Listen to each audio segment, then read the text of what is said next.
दोस्तों नमस्कार। आशा है कि आप अच्छे होंगे, आपका दिन खुशी से बीते। उसी के साथ हम इस वीडियो का शुभारंभ करते हैं। आज जो पाकिस्तान जिस अल्लाह के नाम पर दुआएं मांग रहा है, जिस अल्लाह के नाम पर सारे कुकर्म कर रहा है, तो और ये कैसा अल्लाह है जो उन मुसलमानों को भी जन्नत देगा जो काफिरों को कत्ल करते हैं, यानी गैर मुस्लिमों को कत्ल करते हैं। आपको मालूम है काफिर वो है जो या तो नास्तिक है या गैर मुस्लिम है। बहुत सारे मौलाना इस बात को बेवकूफ़ बनाने की कोशिश करते हैं गैर मुस्लिमों को। ख़ास तौर पर हमारे हिंदू लोग इतने सीधे साधे हैं कि मूर्खता की हद तक सीधे साधे हैं। उनको बनाने की कोशिश करते हैं कि हिंदुओं के लिए ना नहीं कहा गया काफिर, काफिर सिर्फ उनके लिए कहा गया जो नास्तिक है। ये बात बिल्कुल गलत है उन मौलानाओं की। अपने आप को बचाने की कोशिश है, क्योंकि भारत में हिंदुओं की संख्या ज़्यादा है, इसलिए वो अलतकिया यानी झूठ का प्रयोग करते हैं, ये बताने के लिए कि इस्लाम अच्छा है और इस्लाम में झूठ बोलने की मनाही नहीं है। इस्लाम में झूठ बोलना एक पवित्र कार्य है, यदि वो इस्लाम की राह में किया जाए और अपनी जान बचाने के लिए किया जाए। लेकिन जब जनसंख्या ज़्यादा हो जाए तो ये इस्लामिक राक्षस उन गैर मुस्लिमों को कत्ल कर देंगे, क्योंकि इस्लाम बना ही कत्ल और गारत के लिए है, दूसरों को परेशान करने के लिए। इस्लाम का मेन उद्देश्य है दूसरों की धन दौलत लूटना, उनकी औरतों को लूटना, उनके साथ बलात्कार करना, यौन दासी बना के उनको बाज़ारों में बेच देना, जैसा कि इनके प्यारे प्रॉफिट मोहम्मद रसूल सल्लल्लाहु अलैहि वसल्लम, उस पर लानत हो, अपवित्र पैगंबर किया करते थे। मेरी तरफ से लानत है। इसलिए लानत है कि ये व्यक्ति वो है जो अल्लाह के नाम से पूरा झूठ फैला गया और अपना पूरा मज़ा ले गया ज़िंदगी भर का, पूरी कौम को अरब कौम को गुमराह करके। और आज उसी विचारधारा की वजह से पाकिस्तानी पूरी कौम जो कन्वर्टेड मुसलमान है, जो तलवार के डर से सलवार पहन गए, वो बेचारे इस्लाम को मानकर बर्बाद हो रहे हैं। पाकिस्तान की बर्बादी का कारण इस्लाम है, सिर्फ और इस्लाम। आपको पता होना चाहिए कि ये हमारे लिए वो आतंकवादी हैं। हाफिज़ सैयद सलाहुद्दीन और हाफिज़ सईद और ये अजहर मसूद या मसूद अजहर जो भी कहिए, या अन्य कोई भी, उसामा बिन लादेन हमारे लिए आतंकवादी हैं। लेकिन इस्लाम के तो ये हीरो हैं, क्योंकि इस्लाम उन्हीं लोगों को हीरो मानता है जो लुटेरे हों, जो दूसरों की औरतों को लूटें, बलात्कार करें और अपने ज़बरदस्ती इस्लाम फैलाएं। इस्लाम के शुरू से ये, जब से इस्लाम का आरंभ हुआ, जब से मोहम्मद ने इस्लाम को अपने मन से बनाया और अल्लाह के नाम से पूरी लूट की, वो इसी तरह का है। पैगंबर मोहम्मद भी काफ़िले लूटते थे, पैगंबर मोहम्मद भी औरतों को लूटते थे। बनु कुरैजा यहूदी कबीले की औरतों को लूटकर इन्होंने बाज़ारों बेचा, उनको यौन दासी बनाया, सेक्स स्लेव बनाया।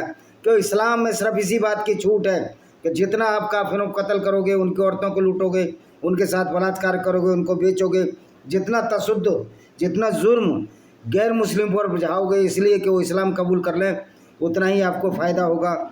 ये इस्लाम की नट सेल में ये इस्लाम की परिभाषा है।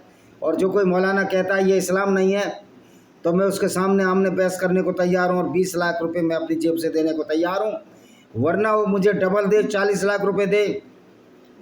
मैं साबित कर दूंगा कि इस्लाम एक ऐसी आइडियोलॉजी, एक ऐसी विचारधारा है जो लोगों को बर्बाद करने के लिए आई। और आज पाकिस्तान जो बर्बाद हो रहा है, इसी इस्लामिक विचारधारा के लिए बर्बाद हो रहा है।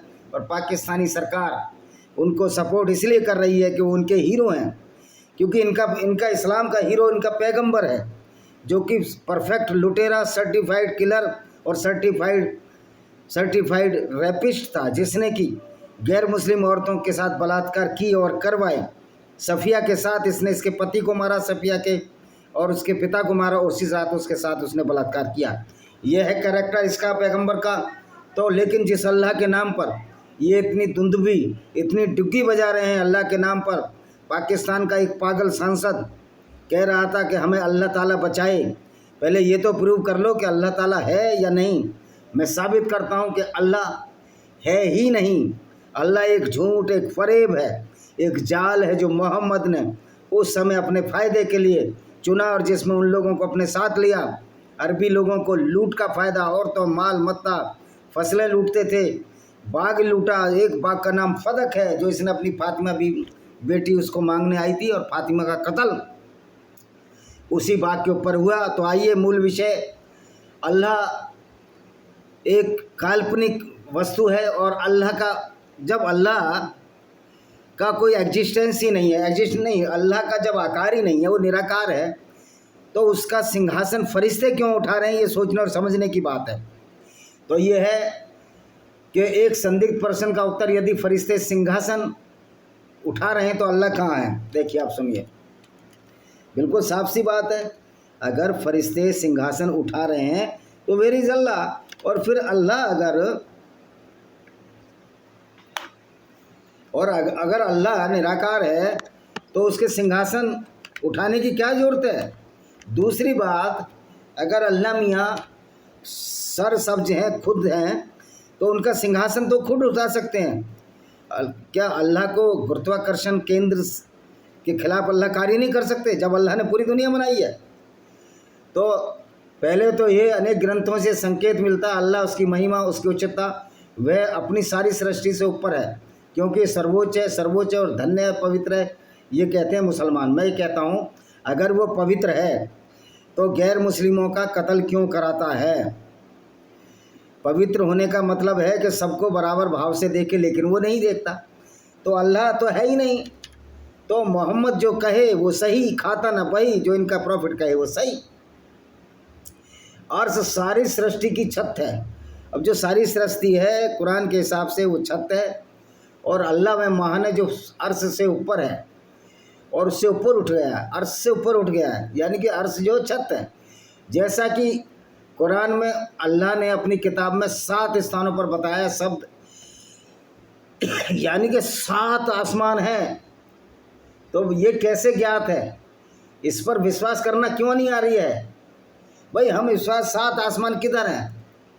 अगर कोई अनस इबन मलिक या कोई कह दे कि ये 7 आसमान है, या कोई इस्लाम का आदमी कह दे, तो कहाँ 7 आसमान है। पहला आसमान, दूसरा आसमान, तीसरा आसमान, चौथा आसमान, 5वां आसमान। फिर अल्लाह का अर्श 8 फरिश्ते क्यों उठाए बैठते हैं। अल्लाह निराकार है। और दूसरी बात यह है कि अल्लाह का अर्श आसमान पर हो ही नहीं सकता, क्योंकि अल्लाह के अर्श के नीचे, सिंहासन के नीचे तो सूरज डूबता है।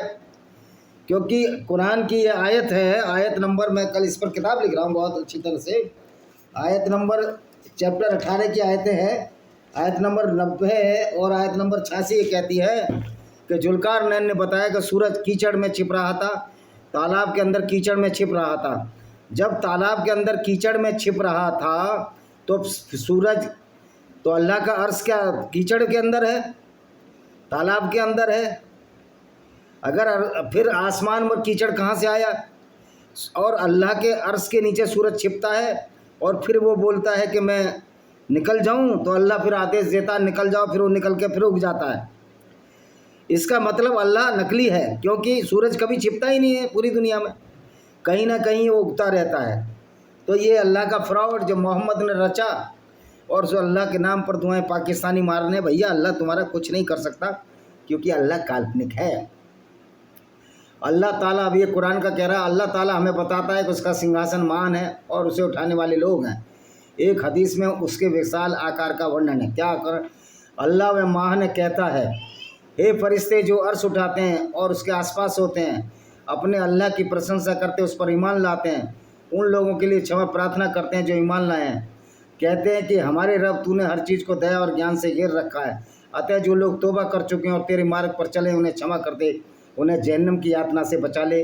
गाफिर, ये एक हदीस है 40:9। अब ये कहते हैं कि जो फ़र्श उठाते हैं और उस पर ईमान लाते हैं, तो ईमान भी सोच समझ कर लाया जाएगा। ये अर्श की बात आई कहाँ से, जब अल्लाह सर्वत्र व्याप है, कण कण में अल्लाह है, फिर अल्लाह सिंहासन पर बैठा रहता है, फिर अल्लाह तो निराकार है, फिर अल्लाह सिंहासन पर बैठा है, उसके फरिश्ते सिंहासन उठाए रहते हैं, और अल्लाह पूरी दुनिया के कण कण में व्याप्त है। तो फिर सिंहासन खाली रहता है, या सिंहासन पर अगर अल्लाह बैठा रहता है तो फिर वो पूरी दुनिया में कैसे व्याप्त है। ये सोचने और समझने की बात है। अबू दाऊद 47-27 में जाबिर इब्न अब्दुल्ला से रिवायत है कि हदीस है कि नबी सल्लल्लाहु अलैहि वसल्लम ने फरमाया, मुझे देखिए यह सारा मोहम्मद ही फरमा रहा है, मोहम्मद ही लोगों को बेवकूफ़ बना रहा। अल्लाह को आज तक किसी ने नहीं देखा। फरमाया मुझे अल्लाह के एक फरिश्तों में से एक, अर्श के वाहकों में से एक के बारे में बात करने की इजाज़त दी गई कि एक जो मेरा उसका सिंहासन उठा रहा था उसके बारे में इजाज़त दी गई। उसके कान के सिरे और कंधे के बीच की दूरी 700 साल की यात्रा के बराबर थी। उसके कान के कंधे और कंधे के बीच की दूरी 700 साल की यात्रा के बराबर थी। अब मैं ये पूछता हूँ कि मोहम्मद तो एक साधारण इंसान था, तो उसने उसका सिर, कान का सिरा और कंधे के बीच की दूरी जो 700 साल की यात्रा के बराबर है, तो अब मैं पूछना चाहता हूँ कि इतना लंबा उसने शरीर कैसे देख लिया मोहम्मद ने। दूसरी बात, 700 साल की यात्रा हवाई जहाज से करनी है, पैदल करनी है, घोड़े से करनी है, किससे करनी है? यानी कि यहाँ से और कंधे तक आने में अगर 700 साल लगेंगे तो बहुत बड़ा कंधा है। तो मोहम्मद ने पूरा कैसे देख लिया? मोहम्मद ने पूरा कंधा कैसे देख लिया 700? तो ये सब झूठ है। अल-अल्बानी ने सही अबी दाऊद में सही के रूप में वर्णित किया। तीसरी हदीस है ये मुस्लिम सही 2229 क्या कहती है? सिंहासन के उठाने वाले हैं जो अभी उठा रहे हैं और इसे पुनरुत्थान के दिन उठाएंगे, जबकि क़यामत आएगी, मैयत आएगी, फिर उठाएंगे, सारे मर जाएंगे। और जैसा कि ऊपर उद्धत आयत जो बताई थी, संकेत मिलता है जैसा कि पैगंबर अल्लाह का आशीर्वाद और शांति उस पर हो कि शब्दों में उल्लेख किया है। लेकिन जब हमारे अल्लाह, उनका नाम धन्य और मान हो, तो किसी मामले का फैसला करते हैं तो सिंहासन उठाने वाले उसकी स्तुति करते हैं। फिर स्वर्ग के निवासी जो उनके सबसे करीब उनकी स्तुति करते हैं। यहाँ तक कि तस्बीह, प्रशंसा इस सबसे निचले वर्ग के स्वर्ग निवासियों तक पहुँच जाती है। फिर लोग जो सिंहासन उठाने वालों के सबसे करीब हैं वे कहते हैं आपके अल्लाह ने क्या कहा? वे उन्हें बताते उसने क्या कहा। अब ये बताइए, अल्लाह एक तरफ तो सूरज कीचड़ में छिपता है और कीचड़ में ही सिंहासन होना चाहिए अल्लाह का, फिर आसमान पर कैसे आ गया? तो ये सारी झूठ है। लेकिन यह वर्णित है वर्तमान में अर्श मंगल सिंहासन के धारक 4 हैं और क़यामत के दिन वो 8 होंगे। यह कहा गया है 8 फरिश्ते होंगे, या तो फरिश्तों की 8 पंक्तियाँ होंगी। अब अल्लाह के फरिश्ते इतने बड़े बड़े हैं कि कान से लेकर यहाँ 700 मील की दूरी है, तो सिंहासन कितना बड़ा होगा आप ये सोच सकते हो। फिर मोहम्मद ने एक फरिश्ते से कैसे बात कर ली? मोहम्मद तो 5.5 या 6 फीट का आदमी होगा, उसका कान तो इतना ऊंचा होगा सुन ही नहीं पाएगा। भाई 700 साल की यात्रा चल के मोहम्मद उसके कान तक पहुंचा क्या उसको बताने के लिए? क्यों इतनी तेज आवाज़ तो मोहम्मद कह ही नहीं सकता। ये सारा झूठ और फ्रॉड है।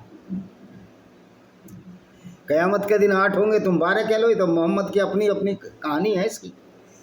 अब विचार ये एक सिंहासन के धारक 4 हैं।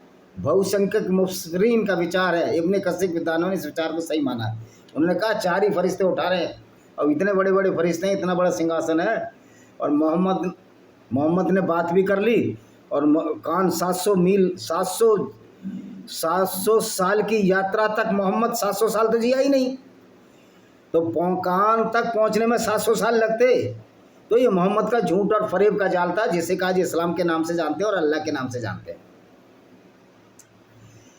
अल तबरी ने इब्न इसाक से रिवायत की है, उन्होंने कहा कि हमें बताया गया अल्लाह के रसूल सल्लल्लाहु अलैहि वसल्लम ने कहा आज वे यानी सिंहासन के 4 वाहक हैं और क़यामत के दिन अल्लाह उन्हें 4 अन्य लोगों के साथ सफरदम देगा, इसलिए वो 8 होंगे। 4 और आ जाएंगे क़यामत के दिन, क्योंकि अल्लाह को डर है कोई पिटाई विटाई ना करते। और ये कैसा अल्लाह है, कितने भी अच्छे काम गैर मुस्लिम करे उसको नरक में भेजेगा। ये अल्लाह है या कोई राक्षसी प्रवृत्ति का एक कैरेक्टर है जो मोहम्मद ने अपने दिमाग से उठा? क्यों मोहम्मद खुद राक्षसी प्रवृत्ति का एक कैरेक्टर था, उसने एक ऐसी आइडियोलॉजी बनाई जिसको क्या इस्लाम के नाम से कहते हैं। अच्छा जी, और क्या हदीस है? बहुत सारी हदीसें इसी बारे में हैं। इब्न कसीर ने अपनी तफसीर, ये भी एक लेखक था, कहा यह ज़य्यद अच्छा इस्नाद है। इसका मतलब आप सिंहासन के वाहक 4 हैं। ग्लोरिफिकेशन है, इस्नाद का मतलब है ग्लोरिफिकेशन। और क़यामत के दिन वो 8 होंगे, जैसे कि अल्लाह व मान हो कहता है उस दिन उनके ऊपर तुम्हारे रब का सिंहासन होगा और उसमें से 8 होंगे। अल हक 69 71। और देखिए और क्या बोलते हैं, जिनकी किताबों से ही हम झूठ पकड़ेंगे।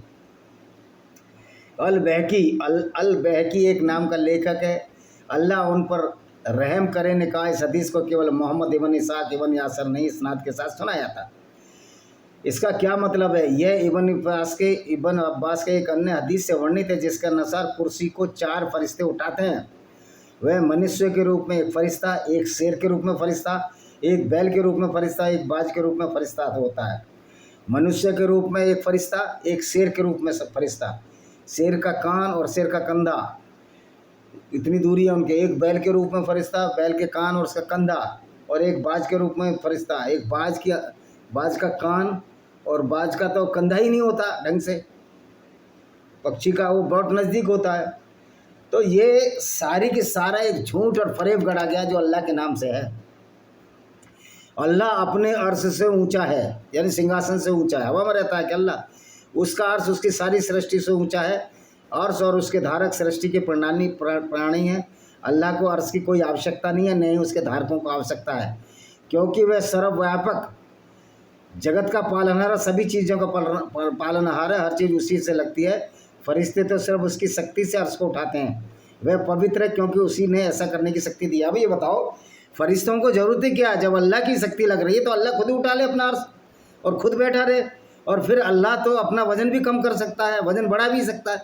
क्यों? अल्लाह को जब कुछ सामर्थ्य है तो ये फरिश्ते, अल्लाह की ताकत इतनी है कि 4 फरिश्ते उसको उठा लेते हैं और अल्लाह उनको शक्ति देता है।